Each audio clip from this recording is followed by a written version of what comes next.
Irreverent, entertaining, cool. You're listening to LA Talk Radio.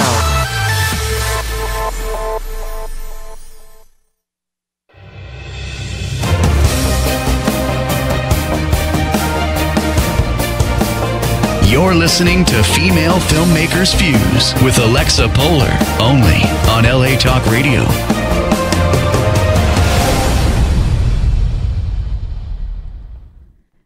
Thank you for joining us here at Female Filmmakers Fuse. I'm your host, Alexa Polar. I'm here with Robin Pabello. Hello, happy Sunday. And my nephew is joining us again. I hope you're learning a lot. My nephew, real quick, Brendan Polar, he's got his own podcast. Brendan, shout out to your podcast. Tell us real quick, what's the name of your podcast? My name of my podcast is Polar Opposite, Graveyard Film Brews. You can find us at Facebook or Instagram. Our Instagram is just Polar Opposite Podcast. So, yeah. So I like the way that you use our name there, our family name there. Trying to be a little clever with it. You like that? I like that a lot. Real quick, before we get to our fabulous guest, you can call in at 818-602-4929. That's 818-602-4929. You can find us on iTunes, Google Play, all that good stuff, podcast streaming servers, whatever. And then or live on the app, which I just learned recently because I couldn't do it via the internet. Yeah. So yeah, if you want to hear us live, you can find us on latalkradio.com or download the app. It's free. There's a lot of good shows here, so I highly recommend that. And again, the best way to share is on social media. It's not easy sharing like iTunes and whatnot on social media, so that's why we have a YouTube. It's Female Filmmakers Fuse podcast on YouTube. You can follow us there, subscribe. Ring the bell. So it makes it easier to share after the show. Usually that takes a day or two for it to be on YouTube. Tara Hall. That's me. Tara Hall, thank you for being here today. You're a filmmaker. You're a writer, director? Right? Writer, producer. Okay, writer, producer. Occasional director. Okay, that's sounds good. And you did a horror film? I did a horror film with my husband. He directed. I wrote and produced.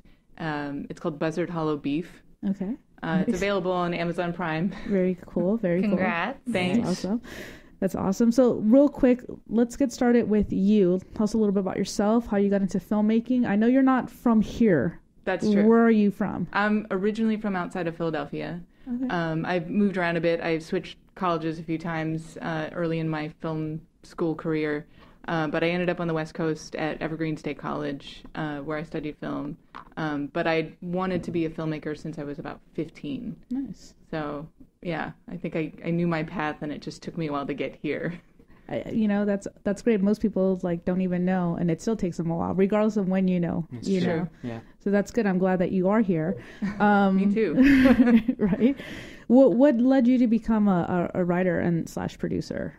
I think I loved writing most of all. I liked coming up with story ideas. You okay? You're right. Sorry. I almost fell. I'm sorry. Sorry, I'm so sorry. Okay.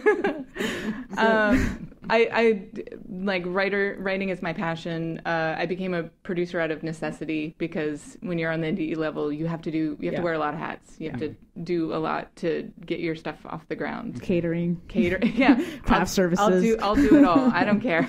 Yeah. I'll lift and haul heavy stuff. I don't care. That's not me. Yeah. I have a bad back. Yeah. There's no ego. You have to just remove all of that and just do whatever it takes to get it done.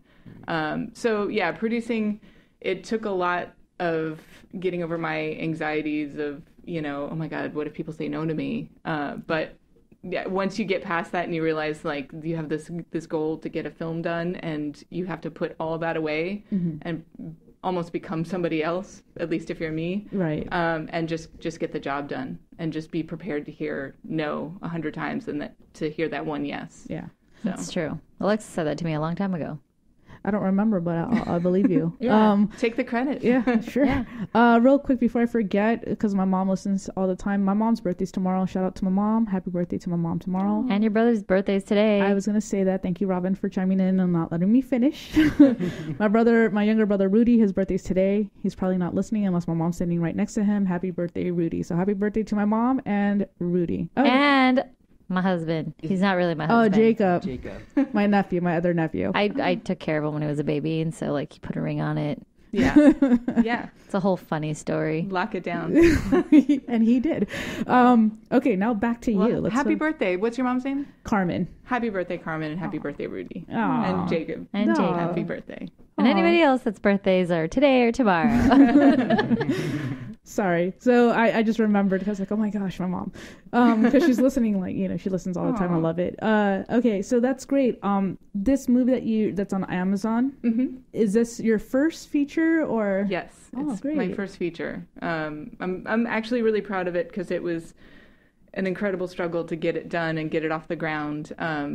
And there were times when I was like, oh my God, this will just be this huge epic failure and I'll never get distribution. It'll just be haunting me for my days. But yeah, I can't believe that we managed to get streaming, distribution, and now it's on DVD and available on Vudu and Google Play and iTunes as well. Oh, nice. Yeah, so Very nice. Tell us a little bit, like, pitch it to me. Tell us a little bit about your movie that's out there right now. So it's about a family that's home for Thanksgiving, and they believe that they've been poisoned by cannibalistic hillbillies who are coming to kill them and cook and eat them. Yeah. Yeah. Okay. Oh, that sounds... These are like little elements in there of like Texas Chainsaw Massacre, if you don't mind me asking. There are probably hints of that. Okay. But I gotta be real up front. It's like 2/3 like satirical and funny. Yeah. So we're playing on those sort of tropes. Yeah. And we're hopefully turning it on its head, inverting it a little bit.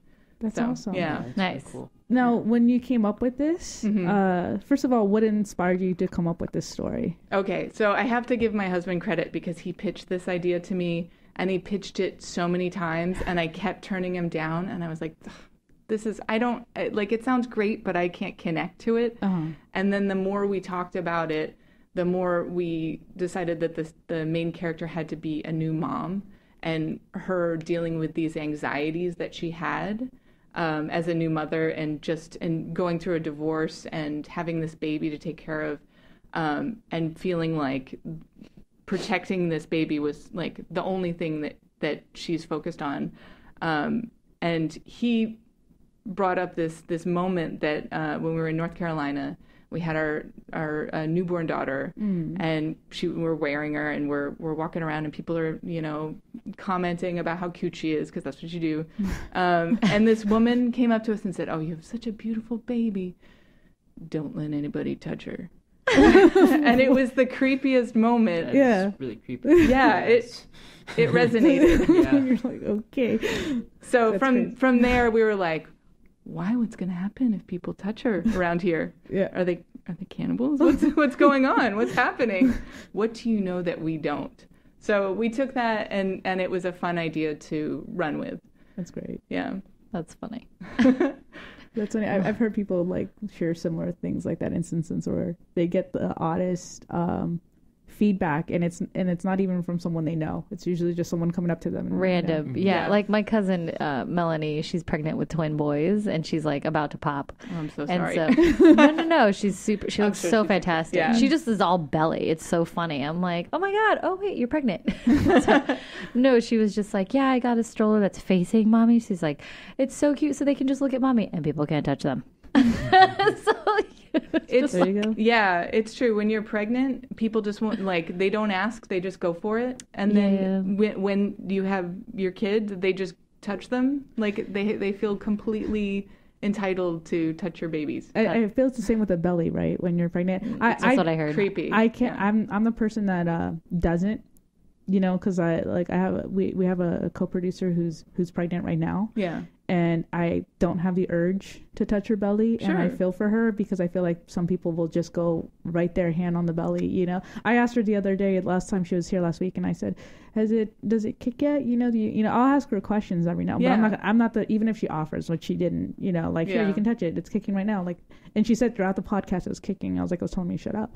But, but she was like, yeah, he's super active. And I was like, oh, that's great. And that's where I left it at. I just Oh no, I'm that creepy person.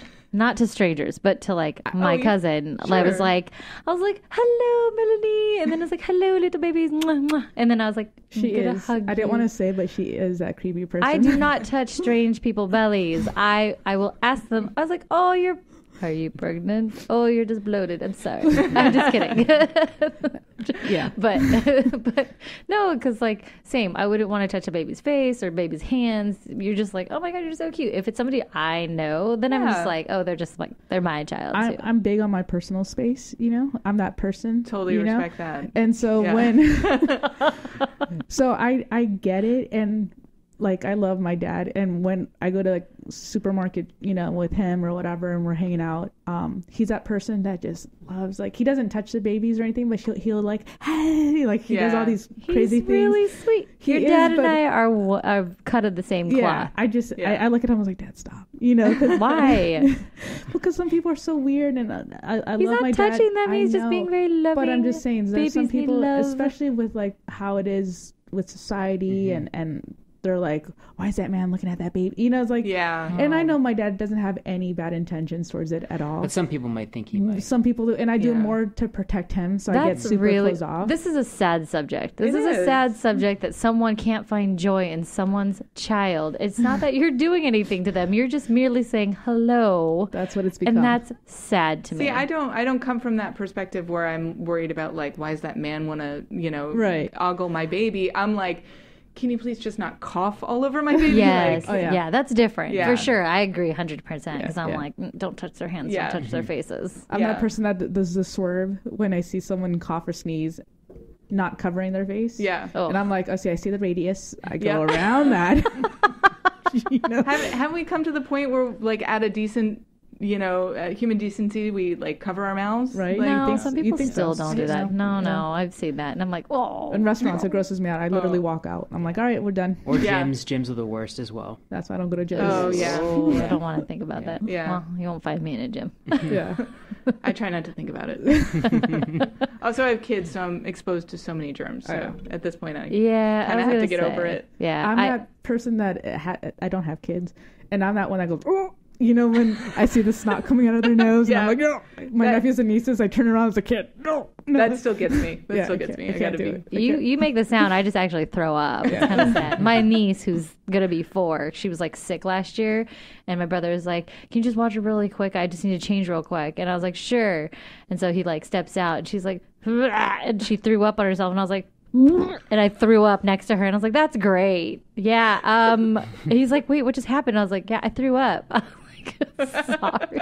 I'm that person that runs with my arm extended. I'm running with my arms extended. If the baby, like, you need a diaper change or something, I'm like, here you go. You know? There's mucus coming out of her nose or his nose. I'm like, no. I took care of the baby. It was totally fine. I just happened to throw up next to the baby. Sometimes it was in a trash can. It was not anywhere else. It was very responsible. It's very considerate of you. Okay, we're swaying way out of topic. It's okay though, because we're getting to know each other. Yes, but where are you from? I know we talked about it before we were on live, but outside of Philadelphia. And then you went to. I went to Syracuse for a few years, straight out of high school, and then I went to the Evergreen State College where I finished undergrad. Little hippy dippy school that nobody's ever heard of. And then, you know, I met my husband in film class together, and you know, we collaborated on a zombie movie as soon as we graduated, and stuck around for just long enough to earn enough money to move to LA, and we've been here more or less ever since. Oh, nice. So, how long has that been? We moved back in like 2003, I think. Okay. We moved back to Philly for a couple of years and decided that we missed LA too much. And that's so funny. I was just reading an article how like everybody in the film industry like odes to Hollywood. Like no matter where it is, like how like New York versus like LA and like how LA has like kind of like the dream setup. Like it has like the good weather and it has like the studios and has the space. You can go to the mountains, you can go to the beach, you can go to the desert. Like that, it's so vast in California. Yeah. That when you go to like if you were in New York, they were just like, yeah, you just kind of shoot with what you got because like it sucks to work in the snow. It sucks to work in. And so film production shuts down for like a long, stint because of the weather. Yeah. And we just don't have that. It's year round here. Yeah. I know. I love California. I love it. Born and raised. That's why they started it like back in the, what was it, early 1900s. Super, where like it was all in the East Coast, and then they realized maybe we could shoot here. Yeah, we can. Here. They would build these open sets and just shoot during like the hours when the sun was up. Yeah, and they wouldn't have to worry about lighting. And Nothing. I think at that time it was electricity, like that sort of thing hadn't come about, that technology to the point where they could film anywhere, right? Potentially. So this was, and just like you said, the mountains and the beach and the desert. The desert. You have everything. And not too far from the forest too. Yeah, that's true too. Yeah. So the Angeles Forest they do all the time. I know people that on Facebook around the winter time, they do the whole challenge where they start in the morning surfing.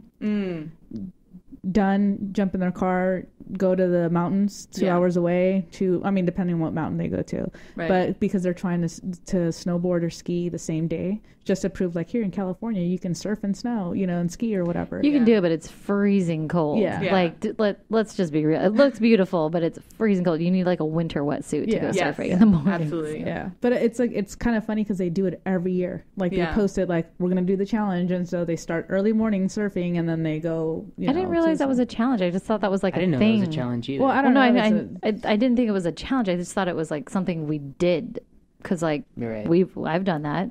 I've never done that. I've never done, but that sounds amazing. I mean, I've done it where I go to the beach in the summertime. Yes. But, then you can go mountain bike riding in the mountains.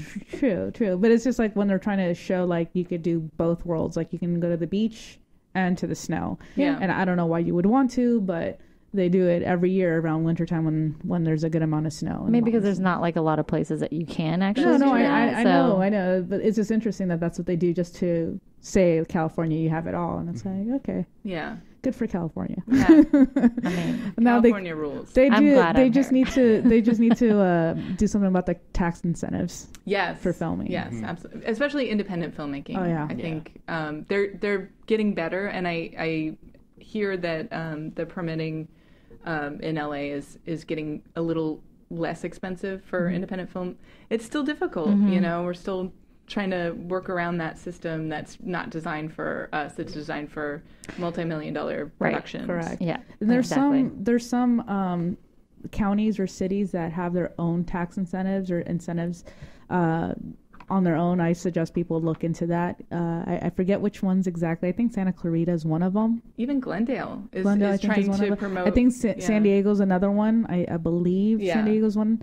But like if you actually do the research, because I know everyone tries and wait for the California one, the state one, which is a little bit bigger, but it's not a huge incentive compared to other states. But if you take the time, you could find actually decent rebates and whatnot, incentives, depending on the county and the city, because they have their own. They're also trying to like extend like a secondary zone Right. as well. So like Huntington Beach would be included in that because they're always filming in LA like county. So Yeah, everybody's filming here all the time. yeah, so like Long Beach obviously, but like Huntington, it seems to be like is a secondary zone, like the edge of Santa Clarita. Like it's just, I mean, it's good, but at the same time, like it's also difficult because you're driving from like center point of LA to these outreach zone areas, which is like tired. It's rough because you're not technically out of state or out of, like it's not technically traveling, but it is, Yeah. You don't get accommodations. Yeah. Now with your film that's on Amazon right now, did you do the film festival circuit first, or did you go straight to distributing it to Amazon? We kind of did both at once. We submitted to film festivals, but there's a long turnaround, like wait until you find out whether you're in. And at the same time, I approached probably 50 or 60 distribution companies And I made, I went to AFM and I tried to sell it there, and I had like made meetings ahead of time with people and started developing contacts, but I was basically cold calling. And at the same time, I was hoping that the festival circuit would be sort of backup, but they kind of work hand in hand. I'm really grateful that we did both, because as soon as we secured distribution, we started actually touring with the film and going. We started out at the Women in Horror Film Festival in Atlanta, Georgia, and just being able to promote it and have this venue to, talk to other filmmakers and to, talk to get interviewed and have this press behind us as we were making this push to release the film. It was, I think they were integral. Have you tried contacting where you grew up, or where you and your husband met? Like, because for example, when Robin and I, we did a musical, a short musical, and we contacted press, like newspapers, local, and like LA Times picked it up. Yeah. And so we did our own press, because we don't have money or know anyone in PR that would do it for us, of course, as a favor or anything, because you just good luck with that if you know someone. But if you don't, you have to do it on your own. And so it worked out for us. We got a lot of press. I think we were in 3 or 4 papers, right? Yeah, in a magazine. Small locals, and then interviews for magazines. Alexa got interviewed for that, and then. Yeah, the big thing was the LA Times that gave us a nice little nod. Oh, and that's I was exciting. Woo. Yeah, and that's because we did it at we got into Newport Beach Film Festival. Yes. And we kind of used it like it was a musical, a 1920s musical. So who does that? Right. With no budget, pretty much, practically, so it's kind of it was very ambitious. Yeah, extremely. And then we're both female filmmakers, and this is before the whole, female filmmakers. Yeah, before that movie became a movie. Exactly, correct. Exactly. Yeah. So it's kind of like one of those things, oh, you guys really tried this, and it's kind of like the music was all original, and so I think that was what it was, and we did the same. We didn't get as much press for our documentary, but we still got it reviewed and everything. I think the content was not very loving from Orange County. It was too political. We don't want to talk about that. Right. You're pushing buttons. Right. Exactly. Yeah, a little bit. We did actually, because we shot the movie in Olympia, Washington, where we met, and where my husband is from. And so we used that community and all the people that we knew who were so excited to have a collab, this huge project. It wasn't huge, but it, to them, everybody there, it was exciting to have a film crew in their restaurant or in their, in the butcher shop, and the local, we used local talent as much as we could. Yeah. We had we cast as many people locally as we possibly could, but it was hard because it's also spread out between Portland and Seattle. Right. And then just timing wise, it worked out that we got to premiere. We got to do our Olympia premiere right before we found out that it was being released. It was right around Thanksgiving that it was released. So, that's good timing. Yeah. So we got to screen and be a part of it and talk. We got the Evergreen interviewed us. One of our old film professors interviewed us for their radio show. Nice. Their television show. Okay. So so that was really fun. But I think that using your community, collaborating with your community, getting them involved is huge. It's so important, especially when you're not filming in LA. Yeah. It's harder here, I think. Yeah, absolutely. I think if you build your community out, though, I think it's really nice. I had recently just got a job from a friend that I had met at a mixer, at the Canon mixer, and so she had pulled me on and was like, "Hey, I'm going to give your name to the producer, and I want to pull more women up." Yeah. And it was kind of nice because there was 4 female operators, and then I was the AC, so I was like, woo, that's good. Yeah. If you keep pulling everybody up. Yeah. In fact, in the process of we're finishing up a crowdfunding campaign for another film called Single Family Home. Okay. It's on Indiegogo. Okay. We've got pretty much like 95% of the film budget raised, Nice. and it's going to be a much smaller budget, much smaller cast and crew, but we're trying to employ as many female crew, and it's 2/3 female cast, And that's unintentional, or is that intentionally? It is very intentional. It was Okay. part of, the producer that I had for Buzzard Hollow Beef, Amanda Spinella, she made a point to say, I think we need to get as many women on this project as possible. And I said, yeah, let's do it. Let's see who we can get, and let's make a film together. I love that title. Both titles, but I'm just saying because you said it again, Buzzard Hollow Beef.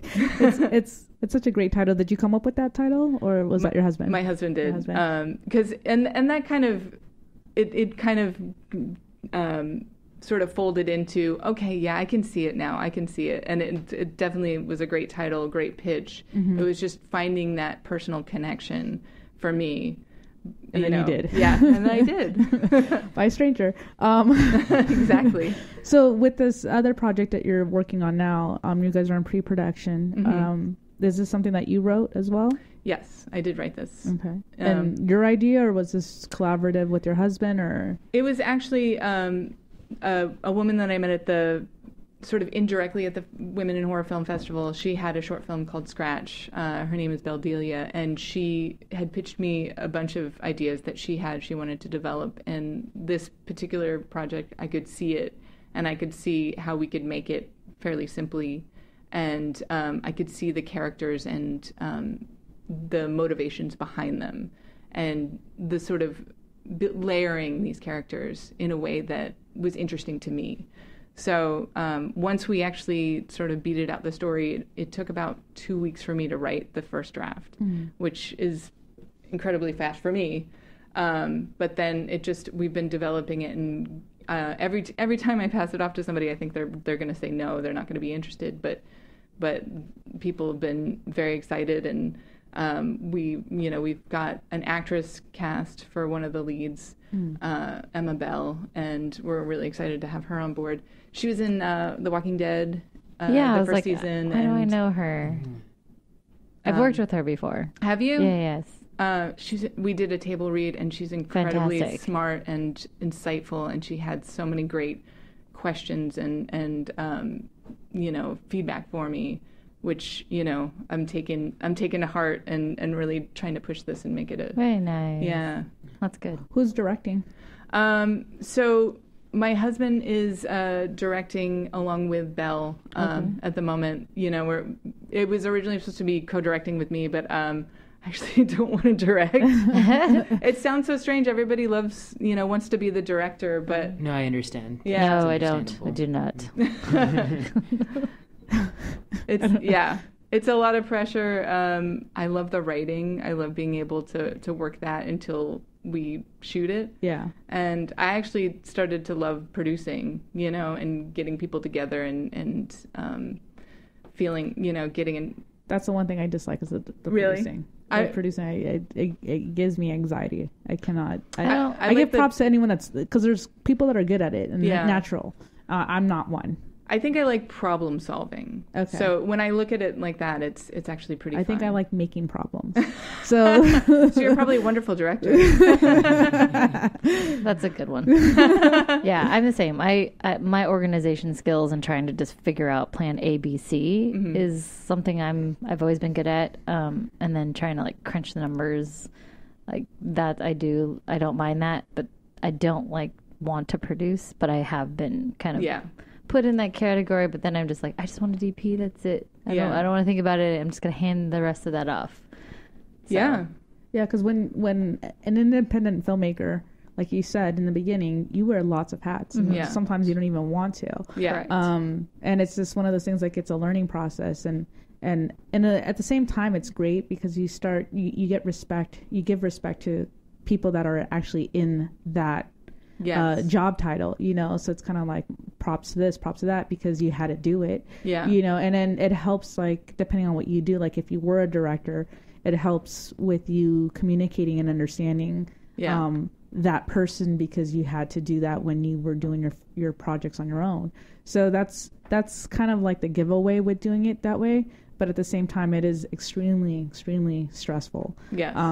Because you're carrying a lot of weight, like the brunt of the project, and then you can't focus. Me personally, I don't think you can focus on what you truly want to do because you're thinking of other things, and it sometimes collides with what you're. Yeah. You know, like you can't, like if I'm directing something and I'm thinking of the producing side, I'm like, does that, you know, I wouldn't be able to do it freely because I'm too focused on what's best for the producing side of it, you know. I think it's a double-edged sword. I think being a producer and a writer, I can sort of rein in my initial, like, wouldn't it be great if we, you know, had a big car chase and explosion, to like the reality check of, well, that's not going to happen. So what creative solutions can I come up with to have the same effect or something better?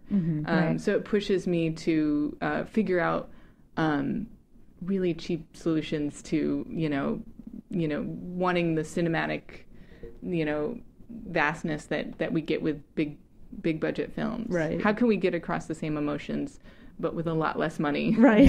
Exactly. A lot less production. Yeah. And that pushes your creativity. Like, and I think that is something that we sometimes are missing, because if you have too many bells and whistles, yes, you know, you're like, ooh, what can I do with this? Rather than, this is all I have, what can I make work? Right. Exactly. Like, when Alexa and I were working on the Blackstone, which we're still working on, she was thinking that way. The producer part of her brain was just like, oh, I have to be careful with what I write. And I was like, no. I was like, do not limit yourself. Just write what you want to see, and I'll just figure it out. Yeah. Yeah. And then I read the script, and I was like, oh, you want this person to float? Oh, you want this person to be what? Hey, Green screen. No, okay, so here's the thing. Great if you have green screen, which if there's a budget for it, fantastic. There's no budget for that. Yes. So I was like racking my brain. It was like, okay, how can we make this person float? And it was everybody that I talked to when I gave them the scene, they were like, you know, you can build a rig, you can use the dolly for this shot, you can use this. And I was like, yeah, those all cost a lot of money. Mm-hmm. We don't have that. What can we do? And then I was like, I got it. And then we shot it. And then I think like someone that hadn't seen it saw it, and they were like, how did you do that? And I was like, ha ha. That's, I mean, you have to innovate. We had to literally wait for that scene, that portion of that scene, because we were trying to figure it out. And I said, hey, I was going to take that out. And I said, no, I will figure it out. And it looks really good. Yeah. So I was like, thank you, brain. Thank you. And it feels like such a huge accomplishment to overcome that. Well, how am I going to do this? We can't afford to do it the simple way. So exactly. You have to invent the way sometimes. Yeah. And money shouldn't limit your limit your creativity, right? I think it pushes you. I think it does push you, because like if you can't do it A, B, or C, then you got to find out, you know, X, Y, Z. And she was just like, are you sure? And I'm like, it'll come. It will come. Yes. And it will happen. And it'll be fantastic. Yeah. And don't get me wrong. If somebody's willing to give me, you know, $10 million budget, I will make a wonderful movie. Yes. I will make the most amazing movie. Right. Yes. No, that's always nice. having like, it's so funny, because like that is always what it comes down to, is like, oh, what could you use? Like, what would you have more, or what would you have changed? More money. Yes. Like that's usually always the case. Yeah. More time. Yeah. More shooting days. Time and money is usually what it is. Pre-production. More rehearsals. We didn't rehearse at all for that's tough. We didn't rehearse for the Blackstone either. It was one of those things where we got a camera package, thankfully, and it's like, we have the camera package for this amount of time. Mm-hmm. That's it. Let's go. Yeah. You know, like, so it wasn't like there was really enough time to really rehearse or anything like that. Plus, we didn't have like location, like we were shooting and looking for location at the same time. Yep. Because some of them fell through. So, you know, when you have no budget and you're working with other people's schedule and their generosity, that's what it comes down to. Yes. So that's what it comes down to. You have to make it work, you know, and at the same time, you don't want to sacrifice, which is what I think definitely Alexa was touching on, is that, like when she was talking about like what she had to do as a producer versus directing, and she also wrote it. So, I mean, it's kind of like, okay, you can't split yourself in three. Yes. Like, do as much as you can and then hand it off to somebody else to trust that it's going to get done.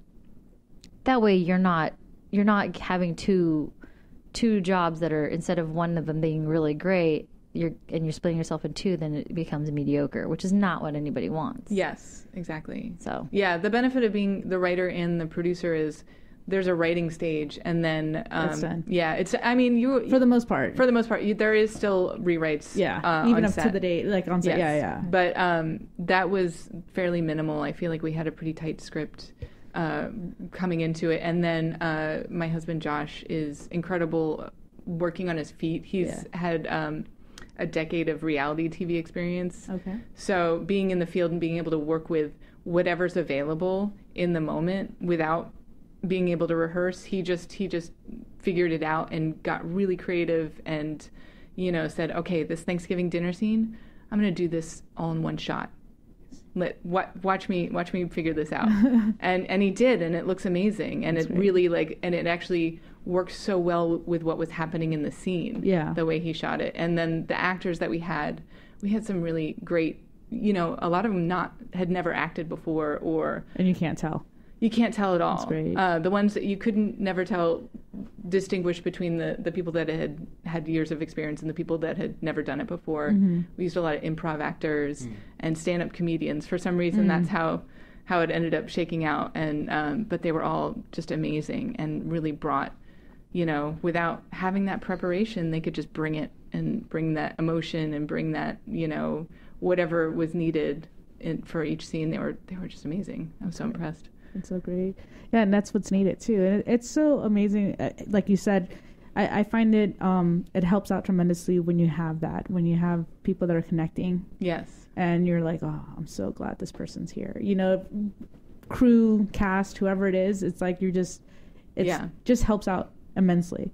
It just makes it easier. Yeah. And it like what Robin said, like if you trust the others to take that from you, like you have to trust it, because it's a collaboration. It is. You have to be able to collaborate, and allow somebody else to bring something to their own whatever to it.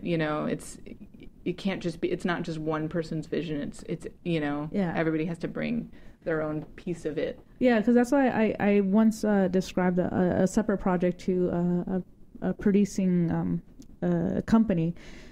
And they were saying, they kept talking to me like, oh, we know it's your baby. We know it's your baby. I was like, I don't see it that way. Yeah. I mean, I get it because I know like a lot of writers say that, and I totally understand because like you do get really into it because you have to, Yeah, you have to. You have to get into it. But I told them, I was like, if it's a baby, the way I look at it is it's like a regular child, if that's what you're describing. Yes. I was like, it takes a lot of people to raise a child. It's not just the parents. You trust the teachers. You trust the community. You trust a lot of people. And that's what this project is. Yeah. So if you're going to say it's my baby, it's not. It's everyone's. So everyone's going to help raise this to be something great because you all want to see it succeed. That's true. And not only that, when you are a parent, like it's not always this like, loving, protective, right, nurturing thing. Sometimes you have to be strict. Sometimes you have to, to cut out the bad behavior. Mm-hmm. You have to come down hard and be, not so gentle right. about it.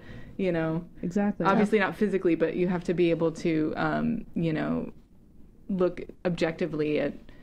You can't behave that way as a human being, right, to your kid. That's not acceptable in society. Exactly. And going through that hard stuff.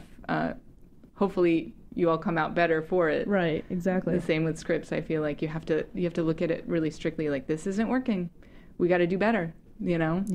Yeah. I mean, like what Robin's saying. Like, we're still working on the Blackstone. We're still finishing it up, and there's stuff that I'll sit up and I'm like, oh, I thought of something, and I'll contact one of the stars in it, like one of the actors in it, and I'm like, Bobby, this is what I came up with. What do you think? He's like, yeah. We get excited about it, and I was like, let's see if it works.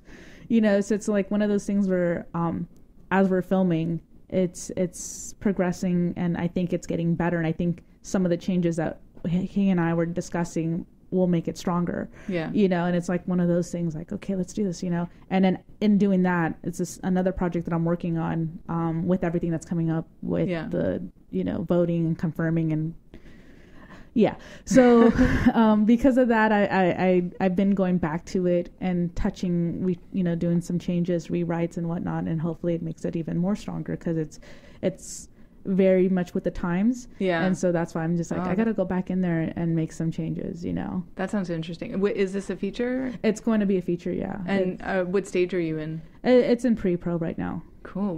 Do you know when you're going to be shooting? I don't know because we're still trying to finalize with cast and whatnot. Yeah. So with my producing partner, he's going to be coming from the East Coast. Oh, wow. Hopefully within the next month or so. Mm-hmm. And then we're going to really, you know, concentrate more on that. Yeah. So that's part of the reason why we did the Blackstone, because we were waiting on this other project. So it's kind of like, while we wait. Yes.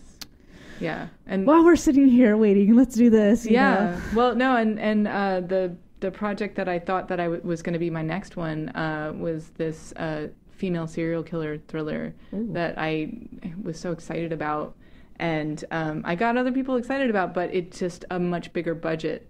Right. So getting that together, you know, is a lot more time consuming, a lot more, you know, it's a bit more of a struggle. But yeah, I thought that would be like, great, let's do this. And then the reality of that is we don't have $2 million. And we don't know any, you know, A-list talent that, you know, and maybe it comes down to we need to lower our budget and we need to find somebody who, you know, it's not necessarily about having a star, but having somebody with real experience and can bring some other, like, some level of professionalism, some level of this character quality that you know that we're looking for.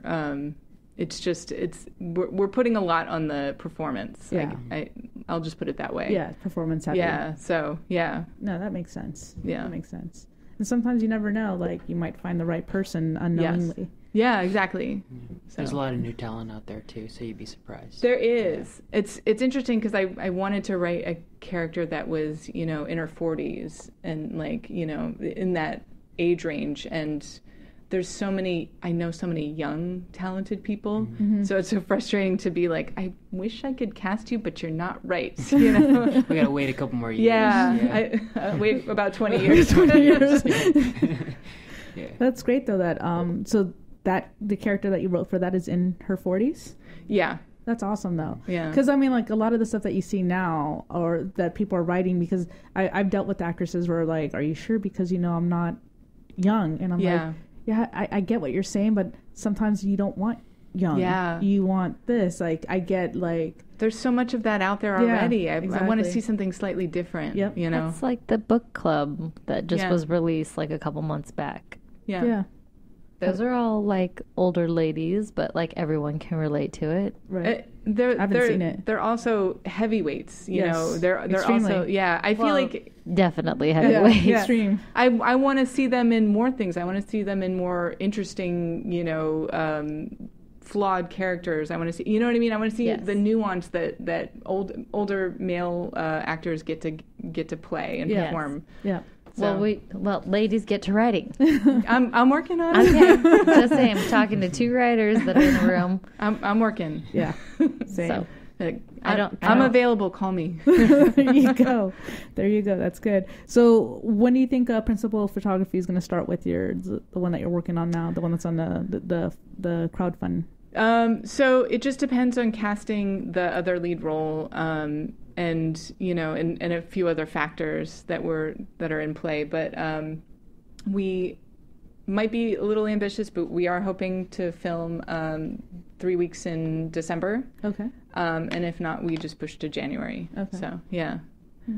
That's good. Yeah. Any plans? Because I know, I've never asked this before, but I know sometimes people plan when they're filming to when they're wrapping and try to guesstimate when post would be done. Yes. Because they have an idea of what they want to do after. Like they know, like we want to submit it to this specifically, and that's why it has to be within this time limit or whatever time frame. Right. Is that sort of the formula with this project? Or I feel like we were hoping to be in post in January, just because that's the if we can get it to a place where we can start submitting, that's when the festival runs start to open. Right. But in the larger scheme of things, the best case scenario is that we come out with the best possible film. Yeah. So I'd be willing to delay for a better film. Right. Yeah, because I noticed like the bigger, like the major studios and whatnot, they try to obviously release certain films between certain months because they're trying to get those awards. Yes, exactly. And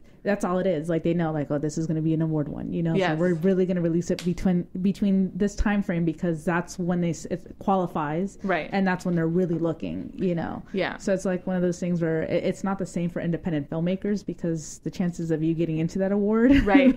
Yeah. I mean.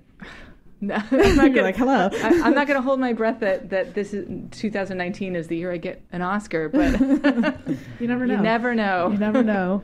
I'm open to it. No, seriously. I mean, it's weird to say this, and I know some females will be like, "What are you saying his name for?" But I mean, Kobe Bryant wasn't planning on it, and he got an Oscar. And it's like one of those things. Like he said it because I saw a screening. There was an Oscar special screening at the Academy, and they did all the shorts. And I went to that, and he was there, and he said it. He's like, I didn't even think about it because he produced it. He started his own production company and everything, and he hopes to do more. And he said, I honestly wasn't planning it like this. It just happened.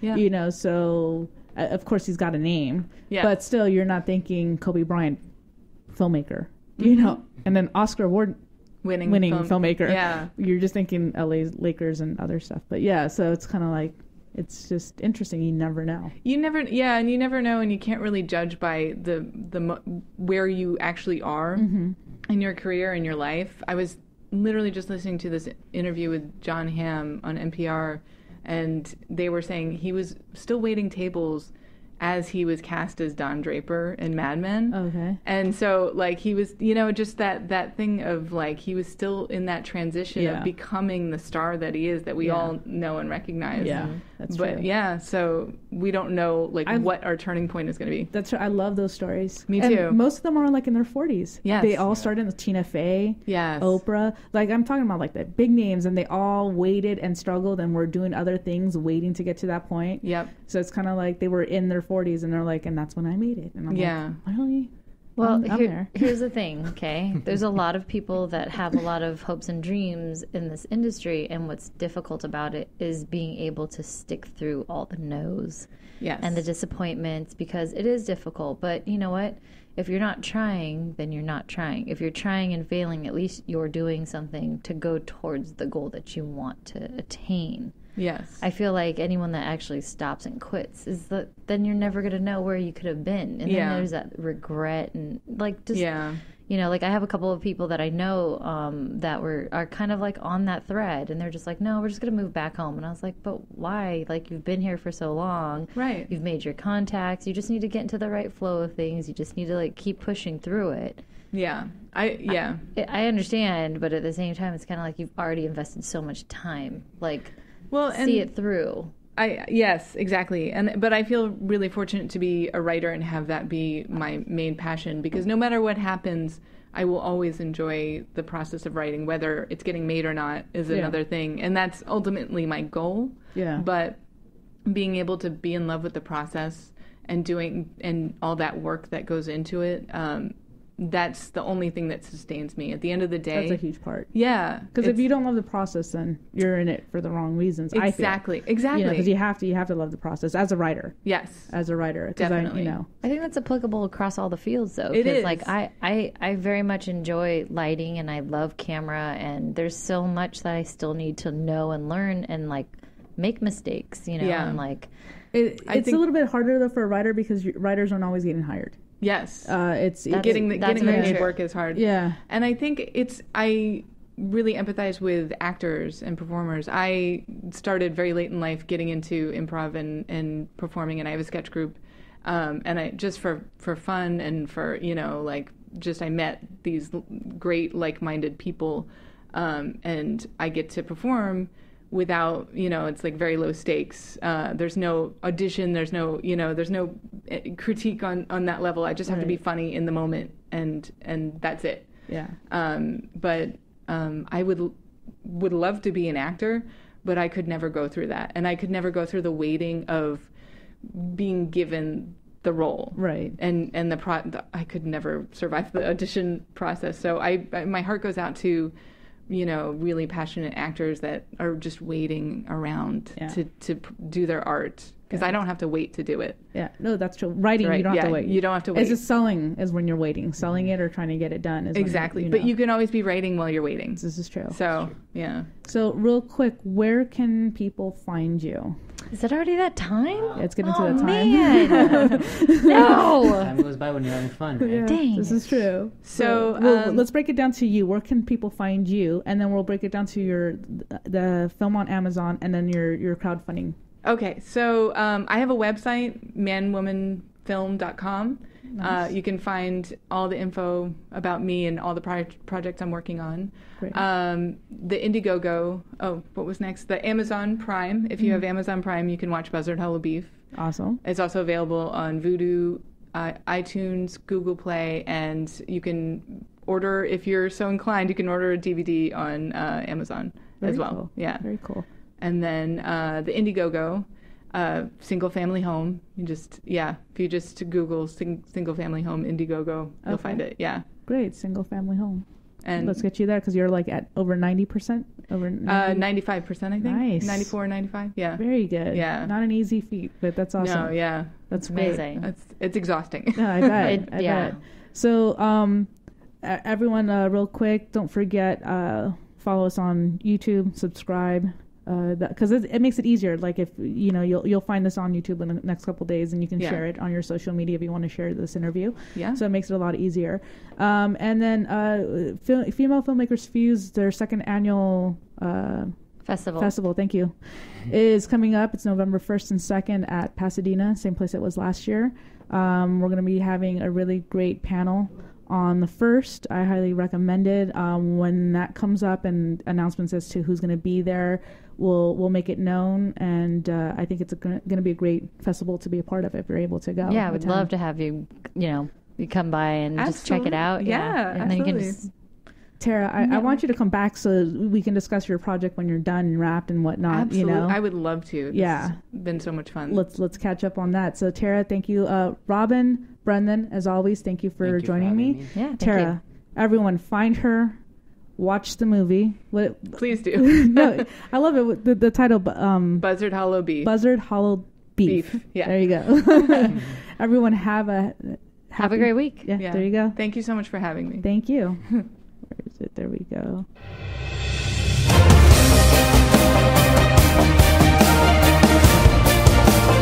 You're listening to Female Filmmakers Fuse with Alexa Polar, only on LA Talk Radio.